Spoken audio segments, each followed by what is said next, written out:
انس بن مالک رضی اللہ عنہ سے مروی ہے، نبی کریم صلی اللہ علیہ وآلہ وسلم نے ہم کو نماز پڑھائی، پھر منبر پر تشریف لائے اور اپنے ہاتھ سے قبلہ کی طرف اشارہ کر کے فرمایا کہ ابھی جب میں نماز پڑھا رہا تھا تو جنت اور دوزخ کو اس دیوار پر دیکھا، اس کی تصویریں اس دیوار پر قبلہ کی طرف نمودار ہوئیں، تو میں نے آج کی طرح خیر اور شر کبھی نہیں دیکھی۔ آپ نے قول مذکور 3 بار فرمایا۔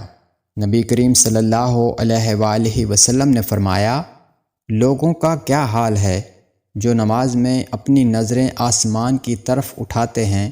آپ نے اس سے نہایت سختی سے روکا، یہاں تک کہ آپ نے فرمایا کہ لوگ اس حرکت سے باز آ جائیں ورنہ ان کی بینائی اچک لی جائے گی۔